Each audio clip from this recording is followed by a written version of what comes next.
오늘 본문 말씀은 한 사람의 이야기로 시작합니다. 17절을 보시면요. 예수께서 길에 나가실새 한 사람이 달려와 그러죠. 여기 한 사람이 예수님께 달려와 하는 행동을 보면 매우 진지하고 예의 바른 것을 봅니다. 다시 17절을 보면요. 한 사람이 달려와서 꿇어 앉아 묻자오되 선한 선생님이여 내가 무엇을 하여야 영생을 얻으리까. 자, 이 한 사람은 매우 진지합니다. 진지하다는 것은 뭐냐면 그가 하는 질문이 가장 근본적인 질문을 하는 것입니다. 그것이 뭐냐면 영생에 관한 문제입니다. 그래서 그가 그 영생에 관한 문제를 예수님께 달려와서 꿇어 엎드려 그에게 질문하는 것을 보면 매우 신중하고 매우 깊은 이야기를 예수님께 한다는 차원에서 이 사람은 인생을 생각하고 신앙을 생각하는 사람이다, 이렇게 말할 수 있습니다. 자, 이런 진지한 태도에 대해서 예수님은 그에게 또 질문을 하십니다. 그 질문이 뭐냐면 18절을 보면요. 예수께서 이르시되 내가 어찌하여 나를 선하다 일컫느냐. 하나님 한 분 외에는 선한 이가 없느니라. 19절을 이어서 보면요. 내가 계명을 안 하니 살인하지 말라, 간음하지 말라 쭉 나가다가 너는 이렇게 하였느냐, 이렇게 물으시는 겁니다. 그러니까 예수님이 그에게 반문하는 것은 두 가지예요. 첫 번째는 내가 어찌하여 나를 선하다고 일컫느냐. 자, 이 말은 앞에 보면 그가 꿇어 앉아 묻자오되 선한 선생님이요, 이렇게 물었잖아요. 그렇게 호칭을 했잖아요. 그러니까 예수님이 그의 그 호칭을 들으시고 내가 어찌하여 나를 선하다고 하느냐 하는 겁니다. 그러니까 그가 어떤 선한 것에 대한 아주 매우 깊은 이해가 있다는 거예요. 그러니까 예수님을 뵐 때도 예수님은 선한 분이다. 이 선한 분이라는 그 선한 그 기준이 뭐냐면 19절을 보면요. 내가 계명을 안 하니 그러죠. 자, 예수님이 그 사람을 향해서 내가 선한 것을 안다, 이렇게 말하죠.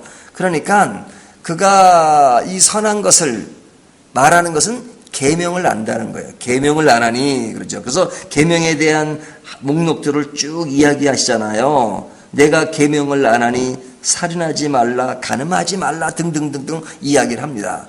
그러니까 이 한 사람은 계명을 굉장히 중시 여기고 계명을 잘 지키는 사람, 이 사람이 선한 사람이다, 이렇게 생각하는 겁니다. 그러니까 예수님을 향해서 선한 분이라고 말하는 것은 예수님은 계명을 잘 지키는 분이다 라고 이해를 하고 있는 거죠. 그러면서 그 계명을 지키는 일과 영생을 연계시켜서 생각하는 겁니다. 그러니까 어떻게 영생을 얻을 수 있습니까? 라는 말 속에는 바로 이런 계명을 잘 지키는 것이 영생과 연관되어 있다라고 생각하는 거죠. 그렇지만 아직까지도 궁금한 것이 많고 진정 영생이 무엇인가 라는 생각 속에서 예수님께 이렇게 질문을 하는 것입니다. 그러니까 예수님이 내가 계명을 안다라고 이렇게 이야기를 합니다. 그러니까 20절 그가 여짜오되 선생님이여 이것은 내가 어려서부터 다 지켰나이다. 자, 이 사람은 계명을 다 지킨 것으로 생각합니다. 계명을 다 지켰다는 거 실제로 다 지킬 수가 있겠습니까?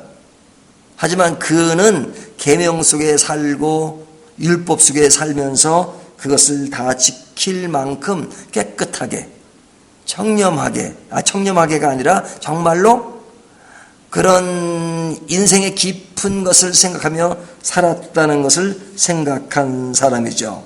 그래서 그런 그를 예수님은 어떤 모습으로 바라보냐면 뒤에 보면 20절, 21절 예수께서 그를 보시고 사랑하사 그러죠.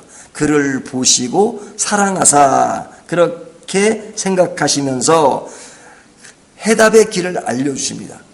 그가 알고 있는 여러 가지가 있잖아요. 그 여러 가지를 전제로 해서 그에게 정답이 무엇인가, 해답이 무엇인가 하는 것을 알려주시는 거예요. 그것이 뭐냐면 너에게 한 가지 부족한 것이 있다. 그 부족한 것이 뭐냐면 내 재산을 다 팔아 가난한 자에게 주라 이렇게 말씀하십니다. 21절 다시 보시면요. 예수께서 그를 보시고 사랑하사 이르시되 내게 아직도 한 가지 부족한 것이 있으니 가서 내게 있는 것을 다 팔아 가난한 자에게 주라. 그리하면 하늘의 보화가 내게 있으리라. 그러죠. 자, 내게 있는 모든 재산을 다 팔아 가난한 자에게 주라 하는 것은 그가 자신은 계명을 다 지켰다고 하지만 그러나 예수님이 보실 때 계명을 다 지키지 않다는 것을 전제로 한 것입니다. 그러니까 내게 부족한 것이 있다 이거죠. 그러니까 내가 있는 그것을 다 팔아서 가난한 자에게 주라. 그리고 21절에 말씀하시기를 이렇게 이야기하죠. 그리하면 하늘에서 보화가 내게 있으리라. 그리고 와서 나를 따르라 하시니. 그러죠. 그러니까 두 가지를 이야기하시는 겁니다. 내 재물을 다 팔아서 가난한 사람에게 다 주라. 그리고 나를 따르라. 그렇게 말씀하시는 거죠. 이것이 해답입니다. 나를 따르라. 이것이 포커스예요. 초점이에요. 그런데 나를 따르려면 내가 가지고 있는 모든 것을 다 버려라 이렇게 말씀하시는 거죠. 자, 이에게 버리라고 말씀하시는 것은 재산을 팔아서 가난한 자를 주라 하는 그 이유는 그가 부자기 때문입니다. 그는 재산이 많은 사람이에요. 그래서 여기 보면 22절 그 사람은 재물이 많은 거로 이 말씀으로 인하여 슬픈 기색을 띠고 근심하여 가니라. 자, 예수님의 말씀에 그는 예수님을 따르는 것이 아니라 근심하고 갔다는 겁니다. 왜 근심했느냐? 이 사람은 재물이 많은 거로, 재물이 많아요. 근데 예수님을 따르야지만 영생을 얻는다 하는 그 맥락 속에서 따르는 것은 생각할 수 있겠지만 그러나 그렇게 하려면 내가 가진 모든 것을 다 버려라 하는 말씀에 근심했다는 거예요. 왜? 재물이 많으니까. 만약에 이 사람이 재물이 많은 사람이 아니고 명예가 있는 사람이라면 아마 예수님은 그에게 이렇게 말씀하셨을 거예요. 내 모든 명예를 다 버리고 나를 따르라. 이렇게 말씀하셨을 거예요. 권력이 있는 사람이라면 내 모든 권력을 다 버리고 나를 따르라. 이렇게 말씀하셨을 겁니다. 그러니까 여기에 핵심적인 해답은 뭐냐? 예수님을 믿고 따르는 것. 이것이 영생의 길입니다. 다른 길은 없습니다. 예수님을 믿는 것 외에 영생의 길은 없어요. 하지만 예수님을 믿는다는 것은 그냥 말로만 예수님 믿어요. 그렇게 한마디 하는 것에 그치는 것이 아닙니다. 예수님을 따른다는 것은 나에게 의존하는 모든 것들을 다 버리고 오직 예수님만 바라보고 예수님만 따라간다는 것입니다. 그래서 뒤에 나오는 이야기는 뭐냐면 23절부터 나오는 이야기는 부자에 관한 이야기를 하시잖아요. 부자가 하나님 나라에 들어가는 것은 낙타가 바늘기로 나가는 것보다 어렵다. 어렵다. 그렇죠? 자, 지금 낙타가 바늘기로 어떻게 들어갑니까? 그것은 불가능한 일이죠. 근데 누가? 부자가 그렇게 하기가 힘들다는 것이죠.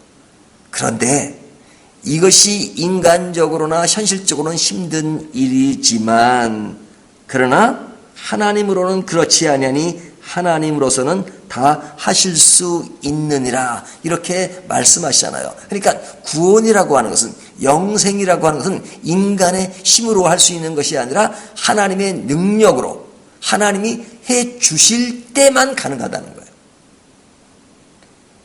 이것은 어떤 선한 행동으로 가능한 것이 아니라 하나님이 하실 때만 가능한 것입니다. 그러니까 이 부자의 예를 든 것은 뭐냐면, 부자는 내가 있는 재산 이런 모든 것들도 의지하고 누리고, 그리고 예수님도 따르고 영생도 얻고 하는 모든 것을 다 취합하겠다는 거죠.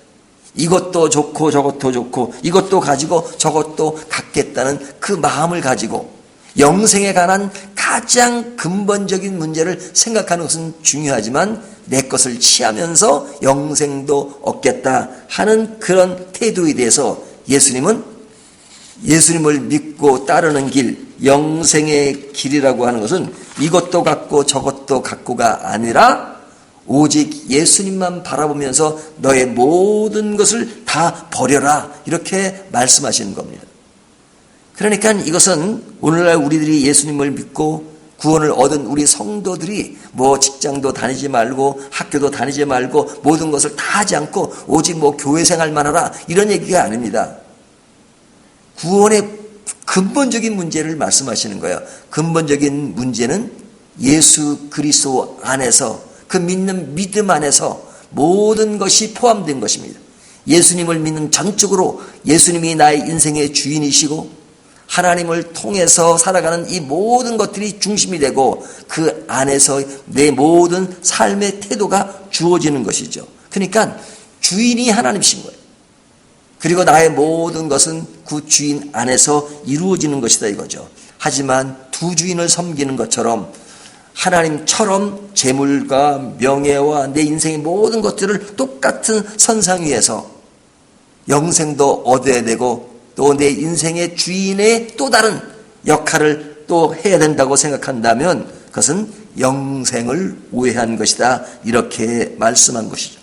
이 부자 청년이 돌아가고 그리고 예수님을 따르지 못한 것은 근심이 있어서 그래요. 무슨 근심? 재물이 많은 고로. 그래서 예수님을 따르기 위해서는 오직 주님만 바라보며 주님 안에서 나의 모든 것을 다 버리고 내려놓는 것, 이것이 영생의 길이다. 오직 주님만 믿으면 주님께서 너희들이 생각하는 인생의 보화는 그냥 인생살이에서 느끼는 보화지만 하늘에 쌓아둔 그 보화는 너희들이 생각할 수 없는 너무나도 엄청난 보화, 엄청난 세계, 엄청난 가치 속에서 인생을 살아가게 되는 것이다. 그런 차원에서 보면 내가 가장 중시 여기는 그런 것들이 아무것도 아니다. 영생의 관점에서, 구원의 관점에서 세상에 취할 수 있는 모든 것들이 귀하고 그것이 없으면 못 살 것처럼 보이지만, 그러나 영생의 그 흐름 속에서 내 인생을 바라보면 내가 가지는 그 모든 것이 아무것도 아니다. 이렇게 말씀하시는 겁니다. 오늘 이 말씀을 생각하면서 우리는 어디에 관심을 가지고 인생을 살아가시는가? 또 예수를 믿는다는 것이 무엇인가? 영생이 무엇인가? 영생과 우리의 삶의 관계를 다시 한번 생각해 보시면서 정말로 우리가 앞을 보고 나갈 길이 무엇인가를 다시 한번 점검하며 영생의 그 기쁨을 함께 누리는 저와 여러분이 되시기를 주님의 이름으로 축원합니다.